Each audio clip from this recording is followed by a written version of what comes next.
अस्सलामुअलैकुम। Welcome to and welcome back to my YouTube channel. कैसे हैं जी आप सब लोग? आप लोगों का वेलकम है इंग्लिश लैंग्वेज कोर्स में। तो ये है लेसन नंबर 2। तो आज मैं आप लोगों को प्रेजेंट इंडेफिनिट और प्रेजेंट सिंपल जिसे हम कहते हैं, दोनों के नाम जो हैं वो सेम हैं। अगर कोई आपसे कहे प्रेजेंट इंडेफिनिट या प्रेजेंट सिंपल, तो दोनों ही सिमिलर हैं। दोनों के नाम का सिर्फ फ़र्क है। अगर आपको कोई बोलता है कि आपने प्रेजेंट सिंपल पढ़ा है और वो आपको पता होगा कि आपने प्रेजेंट इंडेफिनिट पढ़ा है, तो प्रेजेंट इंडेफिनिट को प्रेजेंट सिंपल कहते हैं। तो वो आज मैं आप लोगों को पढ़ा रही हूँ। तो यहाँ पर आगे चलते हैं और अल्लाह के नाम से स्टार्ट करते हैं। बिस्मिल्लाहिर्रहमानिर्रहीम। तो ये है present indefinite. Present indefinite basically वो होता है, ये प्रेजेंट इंडेफिनिट प्रेजेंट पार्ट का सबसे पहला पार्ट है। और उसमें आपने ये देखना होता है कि जुमले के आखिर में, हर सेंटेंसेस में जुमले के आखिर में आता है ता है, ती है, ते हैं।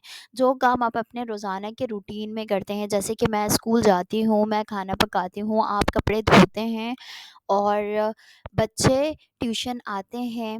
इसके अलावा मैं रोज़ाना सुबह 6 बजे उठती हूँ। ये सारे काम जो आप अपने डेली रूटीन में कर रहे होते हैं और जो काम ईयरली फिक्स्ड होते हैं, जैसे हर साल 2 ईदें मनाई जाती हैं। इसी तरह से हर साल सालाना एग्ज़ाम होते हैं। जो चीज़ें इस तरह से फिक्स्ड होती हैं ना, सूरज मशरिक़ से निकलता है, यूनिवर्सल ट्रुथ भी आ जाता है इसमें कि सूरज मशरिक़ से निकलता है और मग़रिब में जो है वो ग़ुरूब होता है। तो इस तरह की जो चीज़ें होती हैं ना, यूनिवर्सल जो ट्रुथ होती है, जो हर साल हो रही होती हैं, और आप जो डेली रूटीन में अपने काम कर रहे होते हैं, वो आप प्रेजेंट इंडेफिनिट में जो है ऐसे सेंटेंसेस जो हैं वो बनाते हैं। ज़्यादातर अगर आपने प्रेजेंट इंडेफिनिट को अच्छी तरह से समझ लिया, आपने आधी इंग्लिश जो है, आधी क्या, जैसे 100% अगर आपने इंग्लिश सीखनी है, तो 100% में से 30 टू 35% जो है वो प्रेजेंट इंडेफिनिट है, ये समझ लें। क्योंकि प्रेजेंट इंडेफिनिट हम अपने रोज़मर्रा के वो काम होते हैं जो कर रहे होते हैं। 40% आपका यही बेस करेगा कि प्रेजेंट इंडेफिनिट जब आपने अच्छी तरह से पढ़ लिया है, तो आपको बहुत बहुत ईजी हो जाएगा। तो यहाँ पर जुमले के आखिर में ता है, ती है, ते हैं आते हैं। जैसे कि मैं सुबह उठती हूँ, मैं स्टोरी बुक पढ़ती हूँ, मैं खाना खाती हूँ, मैं रात में 10 बजे सोती हूँ। तो मतलब इस तरह की जो चीज़ें होती हैं ना, जो आप अपने डेली रूटीन में करते हैं, वो हम प्रेजेंट इंडेफिनिट या प्रेजेंट सिंपल में क्या करते हैं, पढ़ते हैं। अब इनके सेंटेंस स्ट्रक्चर को देख लेते हैं कि इनके सेंटेंस स्ट्रक्चर जो है वो किस तरह से बनाए जाते हैं। ये देखें, प्रेजेंट इंडेफिनिट के सेंटेंस स्ट्रक्चर कुछ इस तरह से हैं। Affirmative, assertive sentence. अफर्मेटिव और असर्टिव सेंटेंस वो होते हैं जो आप रोज़मर्रा में अपने इस्तेमाल कर रहे होते हैं, जैसे कि जिसमें कोई नेगेटिविटी नहीं होती है। जैसे मैं बोलती हूँ, ये एक सादा जुमला है। जो सादे जुमले को कहते हैं अफर्मेटिव या असर्टिव सेंटेंस। कि मैं खाती हूँ, मैं एक सेब खाती हूँ, ठीक है? ये जो इस तरह से हम बातें जो कर रहे होते हैं ना एक-दूसरे से, उसको बोलते हैं सादा जुमला और अफ़र्मेटिव सेंटेंस। अफ़र्मेटिव सेंटेंस को बनाने का स्ट्रक्चर कुछ यूँ है: सब्जेक्ट प्लस वर्ब की फर्स्ट फॉर्म प्लस एस या ईएस प्लस ऑब्जेक्ट। एस या ईएस क्या होता है? एस या ईएस वो है वर्ब की फर्स्ट फॉर्म। जैसे आपने ईट लिखा है, ठीक है? He eat, he eats apple. जब he she it any singular name के साथ आप क्या लगाते हैं, एस या ईएस का इजाफा करते हैं वर्ब में। जब सिंगुलर पर्सन की बात होती है, एक सिंगल पर्सन की बात होती है, तो एस या ईएस का इजाफा करते हैं। वो भी मैं आपको बहुत डिटेल में अच्छी तरह समझाऊंगी। प्रैक्टिस सेंटेंसेस जो अब मैं आपको सिखा रही होंगी, तो फिर मैं उसमें आपको बताऊंगी कि किस तरह से आपने एस या ईएस लगाना है, ठीक है? तो इसमें परेशान नहीं होना। और वर्ब की, आपने वर्ब के लिए ना फॉर्म्स ऑफ वर्ब याद करने होते हैं। फर्स्ट फॉर्म, सेकंड फॉर्म और थर्ड फॉर्म होते हैं। तो इसमें वर्ब की फर्स्ट फॉर्म यूज़ होगी जो बिल्कुल सिंगल सिंगल होती है। जैसे ईट को ईट हम कहते हैं, ड्रिंक को ड्रिंक्स कहते हैं, मतलब ड्रिंक।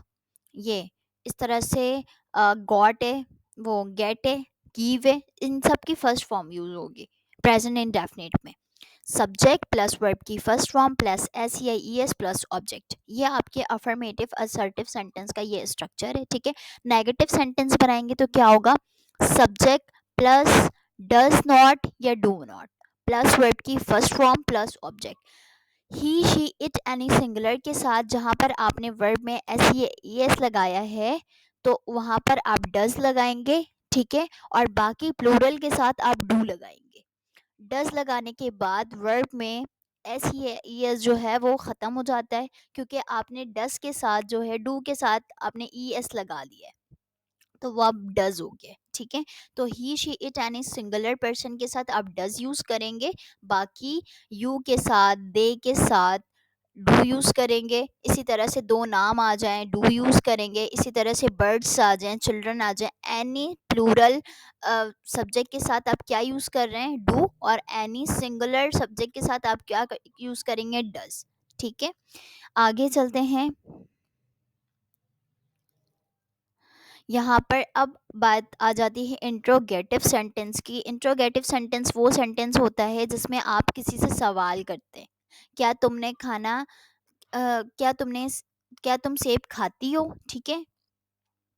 क्या तुम रात में सोती हो, क्या तुम रात में बिस्तर में सोती हो। जब इस तरह से आप सवाल या जो है वो सवाल करते हैं ना, तो उसमें आप इंट्रोगेटिव सेंटेंस ऐसे सेंटेंस को कहते हैं।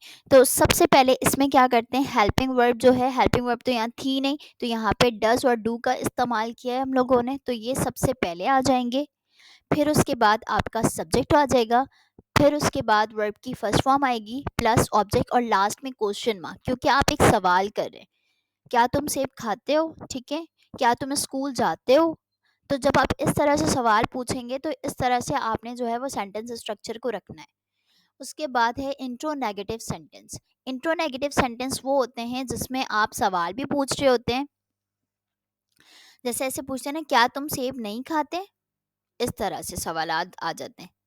क्या तुम नहीं पढ़ते, जब आप इस तरह से बात कर रहे होते हैं, क्योंकि इसमें आप सवाल भी पूछ रहे हैं और ऊपर से आप नहीं भी लगा रहे हैं, तो इसको आप कहते हैं इंट्रो नेगेटिव सेंटेंस। तो इसका स्ट्रक्चर कुछ इस टाइप का है कि आपने पहले डू या डज लगाना है, ठीक है, फिर plus subject plus not plus verb की फर्स्ट फॉर्म प्लस ऑब्जेक्ट। इसको बनाने के दो तरीके हैं, या तो आप शुरू में डज नॉट डू नॉट लगा लें, फिर सब्जेक्ट प्लस वर्ब की first form plus object. It's a right, ये भी राइट है। इसके अलावा जैसे मैंने यहाँ पर लिखा है डज और डू, फर्स्ट मैंने यहाँ पे वर्ब्स लिखे हैं जो हम लोगों ने यूज़ करने के लिए वर्ब लिए हैं, ठीक है। डज और डू प्लस वर्ब की यहाँ पर लिखा है subject plus not plus verb की फर्स्ट फॉर्म प्लस ऑब्जेक्ट। इस तरह से भी बना सकते हैं। मैं दोनों तरीके से आपको प्रैक्टिस सेंटेंस में जो है वो बनाना सिखाऊंगी, तो इसलिए परेशान होने की ज़रूरत नहीं है, बहुत अच्छी तरह आप लोगों को समझ में आएगी। अब हम चलते हैं एग्जाम्पल की तरफ, एक एग्जाम्पल देख लेते हैं। यहाँ पर मैंने एक एग्जाम्पल आप लोगों के लिए लिया है, मैं किताब पढ़ती हूँ, ठीक है। यहाँ पे लिखा हुआ है मैं किताब पढ़ती हूँ, तो यहाँ पर असर्टिव सेंटेंस हो गया आई रीड अ बुक, ठीक है। इसके अलावा नेगेटिव में जो है आई जो है, मैं सिंगल ज़रूर हूँ, लेकिन आई के साथ डज नहीं लगाते या उसके हेल्पिंग वर्ड में एस या ई एस का इजाफा नहीं करते। तो यहाँ पर नेगेटिव में मैंने लिया है I do not read a book, मैं किताब नहीं पढ़ती, ठीक है। अब यहाँ पर इंट्रोगेटिव सेंटेंस बनाया है do I read a book, क्या मैं किताब पढ़ती हूँ, ठीक है। इसमें लास्ट में क्या लगाया, क्वेश्चन मार्क। इट्स कंपलसरी, ठीक है। उसके बाद है intro negative sentence. Intro negative sentence यहाँ पर लिखा हुआ है मैंने do I not read a book. जिस तरह से मैंने आपको स्ट्रक्चर दिया, यहाँ पर आई सब्जेक्ट है, रीड है, यहाँ पे मैं जो है वो सब्जेक्ट है, पढ़ती जो है वो वर्ब है, और किताब जो है वो ऑब्जेक्ट है, ठीक है। आई सब्जेक्ट, रीड वर्ब, और ऑब्जेक्ट क्या है, बुक आपका, ठीक है। तो यहाँ पर एस या ई एस के इजाफा नहीं किया है, क्योंकि यहाँ पर सब्जेक्ट में क्या है, आई, ठीक है। Do I not read a book, ये है इंट्रोनेगेटिव सेंटेंस जिसे हम कहते हैं सवालिया इनकारिया जुमले। यहाँ पर है, यहाँ पर देखें, इसको बोलते हैं असर्टिव सेंटेंस सादे जुमले, नेगेटिव सेंटेंस इनकारिया जुमले, इंट्रोगेटिव सेंटेंस सवालिया जुमले, इंट्रोनेगेटिव सेंटेंस जो है उसे कहते हैं सवालिया इनकारिया जुमले। तो होप सो ये वाली वीडियो आप लोगों को बहुत ज़्यादा हेल्पफुल लगी होगी। तो अपना बहुत ज़्यादा ख्याल रखिएगा। अगर वीडियो में कुछ भी प्रॉब्लम हो तो मुझसे ज़रूर कमेंट में पूछ लीजिएगा, मैंने डिटेल में समझाने की कोशिश की है। तो अपना बहुत ज़्यादा ख्याल रखें, मुझे दुआ में याद रखें। चलती हूँ, इजाज़त दें, अल्लाह हाफ़िज़।